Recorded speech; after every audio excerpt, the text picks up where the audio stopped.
guys, welcome to my TV guide. I'm Alta. So Sleepy Hollow just went off almost an hour ago. No, almost 2 hours ago.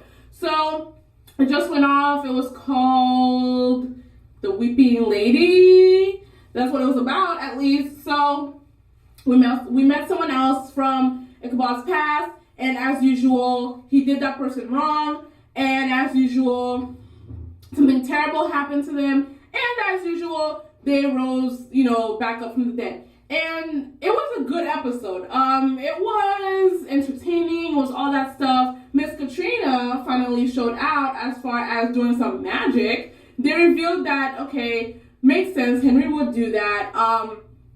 There's a protective ward around the house, around the cabin that keeps her from doing magic. Although I'm pretty sure she didn't know that when she first got there. But yeah, so there's an explanation for her not doing magic to try to escape. But she did do magic to send a bird to speak to Ichabod and tell him that she's okay and she's cool and that there's a magic ward around the house. She could have used that for something much, more important, much more, make much of more of a difference. But to be honest, the only reason why she decided, it worked out that she would write to Ichabod was so that the Weeping Lady would get the letter and go after her. Even so, they could have had her tell him or discover something important and then have her write the letter to tell Ichabod, but they're more concerned about, adding to the plot. So the Weeping Lady is Ichabod's ex-fiance, whom they did break up. So he wasn't being a dog about it. They did agree to break up. She just had other plans. Like, she chose to rework it in her mind that, Ichabod was just stressed or whatever. So she goes all the way to the colonies and to tell him what's up. Ichabod's looking at her like, She meets Katrina, thinks nothing of it. But Katrina's looking at her like, what? You're engaged? Because Ichabod's, a liar. But then it turns out so is Katrina. Because, Mary, what the hell was she going to do with Katrina? In the deep of the night, by a cliff. What was she gonna do? Like, I'm pretty sure they wanted us to think that she was about to lose it. She did lunge at Katrina. Now, Katrina goes and pushes her over the cliff. That's extreme. Like, that is super extreme. They weren't even standing that close to the edge. I feel like anyone, I feel like it would have been more natural, more normal for, she lunges at her and Katrina drops the lantern and holds her, like braces with her. Not like pushes her aside so hard that she falls over. And Katrina didn't even drop the lantern, which I find funny. She didn't even drop the lantern. She pushes her apparently with one hand. And the lady goes over the cliff, hits her head. Katrina goes to see, finds that she's dead, and decides to lie about it. Because, bottom line, Ichabod's destiny as a witness was more important than this woman's death and the relationship that he had with her, basically. So Katrina lied, and so now Ichabod's like, I don't even know you, because first you were a witch, which I was cool with because I'm a witness, so I'm like, anything that has to do with George Washington, like, you are a spy for Washington, so, he gets a hard-on for all that stuff, but, like, you manslaughtered or second-degree murdered Mary and lied about it. And that is super sketchy. And her reason for doing it, you were going to take on the guilt, which, fine, he would have. But that's not, she was someone that he knew. She was someone that he knew. And considering, I'll say, I don't know. I don't even know what to say. Like, I honestly don't even know what to say. Like, basically, she should have told him the truth. She shouldn't have lied about it. And so Ichabod's having a crisis of faith about her, marriage is hard, blah, blah, blah. I don't really care. So Katrina has a sin. Basically, Henry read it off of her. Ichabod is still squeaky clean, except for those of us who sees that he's not squeaky clean. But I'm not going to forget that the Sandman was like, your sins aren't mine to judge, Ichabod Crane. So, and when we were at the funeral for dear Caroline, was that her name? I liked her. She was nice. But she ended up dead because Mary was like, no one talks to Ichabod but me. When we were at her funeral, I thought it was a funeral for Mary. Right? I'm not wrong. It was a funeral for the girl, not for Mary, right? Because, I don't know, you guys. I'm just feeling like I am a little bit tired of, okay, here's this person from Ichabod and Katrina, or Ichabod, let's say Ichabod, okay, because the show had no problem calling Katrina out and giving her a consequence for her wrong actions. Still hasn't done that for Ichabod, but it did it for Katrina. And so it's like, oh, this person got screwed over, basically, from knowing Ichabod. But he was making his choices. Nothing was going to stop him. Then they end up dead. Then it turns out that Bullock raises them. And then all of a sudden, you know, he misses them. Like, it's just like, it starts out like, oh, you know, Katrina and I loved each other so much. Here's a casualty of our love. And then when that person ends up dead, like, not only dead, but comes back and then has to die again. Basically, he sees the consequence of his actions. It's like, oh, but they were such a great person. Oh, she was like my sister. Like, when he was like, oh, Mary's not going to do anything, not to me. I was like, how do you even know this? Like, why do you know this? Why are you so sure about this? I mean, well, yeah, she wasn't going to do anything to him because she was more interested in killing the people he knew.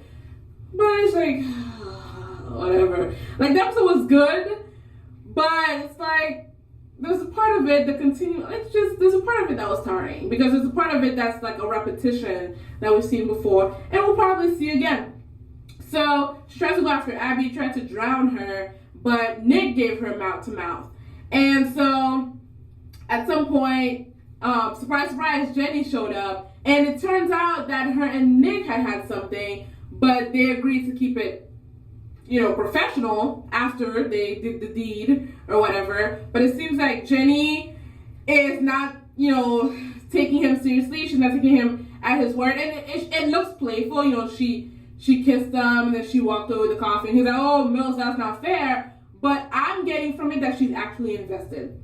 Yeah, playful, but she's actually waiting for him to change his mind. Nick seems to like Abby, but we know that Abby doesn't like Nick. Like, she finds him amusing, but so far there's nothing there to tell us that she's checking him out or anything like that, or is even open to it. She finds him amusing. I mean, the fact that he didn't want to help with the apocalypse was already a turn off for her. So if the boy with Abby is not interested in Nick, doesn't feel any kind of way about him, why are they then going to have Jenny find out that Nick likes Abby? She's going to feel some kind of way about it, which is going to create discord between the sisters because they don't have the type of relationship where this will be something like they can, you know, both roll their eyes at. I feel like Jenny's going to she's going to feel some type of way about it, and she's going to be looking at Abby like, all right, you know, looking at her some kind of way, and Abby's just going to be the bystander because she doesn't feel anything for Nick. She's going to reassure Jenny that she doesn't feel anything for him, but Jenny's going to still feel a little salty about it. I don't want to see it. Just give Nick to Jenny, because I think I told you guys that I see it for the two of them anyways, but Nick is not interested. He already told her that. She's just taking no. She's not really taking no for an answer. So that's that. I mean, that's pretty much the episode. There's nothing really special happened. Henry is still being petulant, which is funny. You know, he told Abraham that any chance to cause his parents some pain makes it a good day. Nothing really, you know, happened, you know. The story of, okay, here's someone from Ichabod's past, they got screwed over because of his life. We already saw it with Abraham. We've seen it with Henry. And it plays out exactly the same way. Exactly the same way.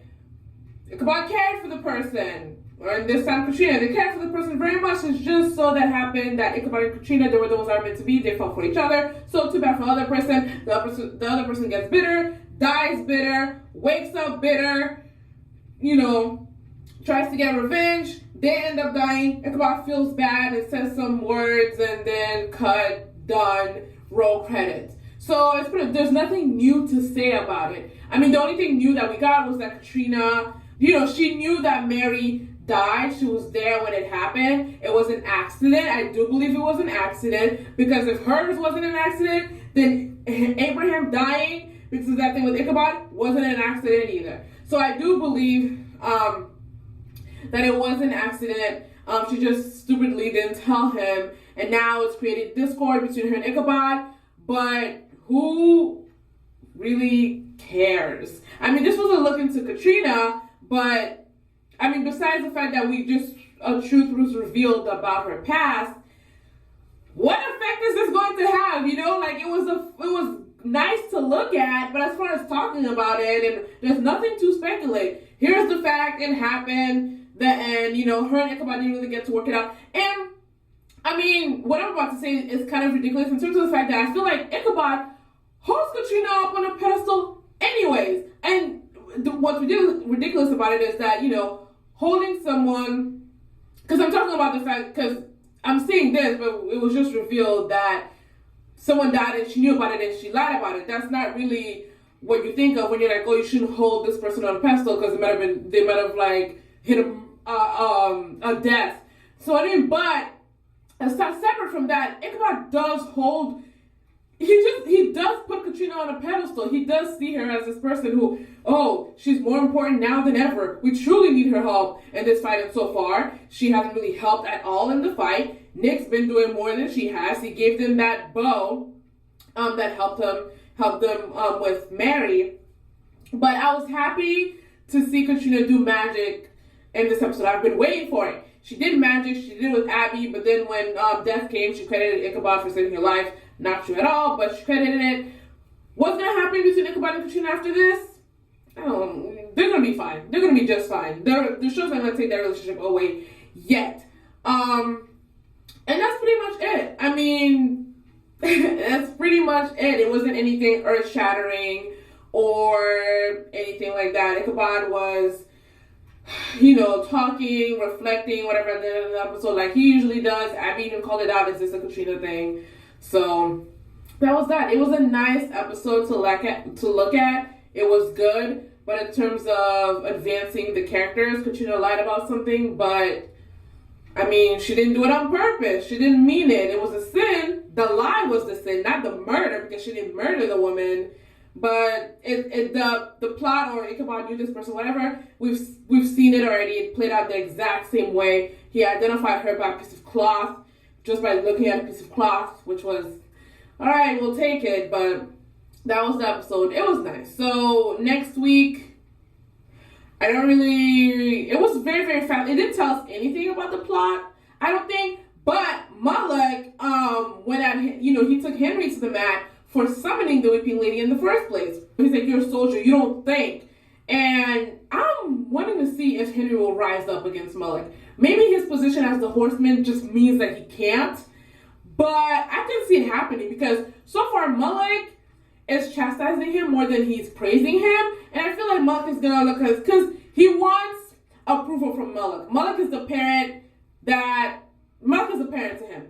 He is so stunted, it's not even funny. Moloch is a parent to him, and so far, Moloch is not acting like a good parent. And we know how Henry feels about bad parents. So I would love to see him go out like that, rise up against Moloch. That would mean that Moloch would need a new horseman, but I would love to see that for Henry. And then Moloch told Henry that Katrina is a something. But it makes me think that he's planning for Katrina to become a horsewoman. But he emphasized that she has to come willingly. We need her to choose our side. Why? Why does she need to come willingly? And I don't mean why Katrina, but I mean, why is it that Moloch wants her to come willingly? Why? Why does she have to come willingly? They tricked Irving into signing over his soul. Abraham didn't choose to become a horseman. They branded him, shaved his head, like I said, branded him. Henry, I think Henry chose to become the horseman. I mean, Moloch saved him, but I think Henry was like, sure, I'll become the horseman. I think he might be the first one. It's implied that Andy did it willingly, but it actually said implied. It said that Henry, Not Henry. Andy. He sold his soul. Why? We don't know. But I wonder, is it because Katrina's a witch? Like, why does she need to do it willingly? Is it to hurt Ichabod? Oh, your wife willingly chose to come to my side? Is that what I was waiting for? I don't know. But that was the episode. And that's really all I have to say about it. Ichabod freaked out when Abby almost drowned when she wasn't responsive when he was calling her name, because he didn't give her CPR, because I guess he doesn't know CPR. Nick had to do it. And then he said, "You're welcome to Ichabod." That was super unnecessary. And Abby had a little questionable moment when she told the weeping lady to put her hands up. I know that special effect wasn't just for us. I know she saw that woman was in some kind of like underwater, outside of water thing, when she told her to put her hands up. I figured it's because we had those two people at the very beginning, those two extras, white, who ran away from the danger as opposed to towards it. As soon as that thing hit the windshield, they were like, "Whoa!" and then opened the car. They will go investigate. Nah, he put it in reverse, hit the gas, backed out of there, and they lived. So to make up for that, I feel like Abby had to be like, thing that is underwater and is dressed in all black and is like leaning over the table, put your hands up. So that happened. So that was that. That was the episode. It was nice, and I am looking forward to next week, even though they didn't really put anything in the plot. I'm not looking forward to this whole Jenny, Nick, Abby thing, but we'll see how it plays out. And we'll see what happens between Katrina and Ichabod, like what happens when they next see each other. So, I mean, Ichabod's going to forgive her. He's going to. So that's it, you guys. Thanks for watching. Let me know how you felt about this episode. Did you like it? Did you get the same sense of deja vu, been there, done that as far as Mary goes? Let me know, alright? Bye.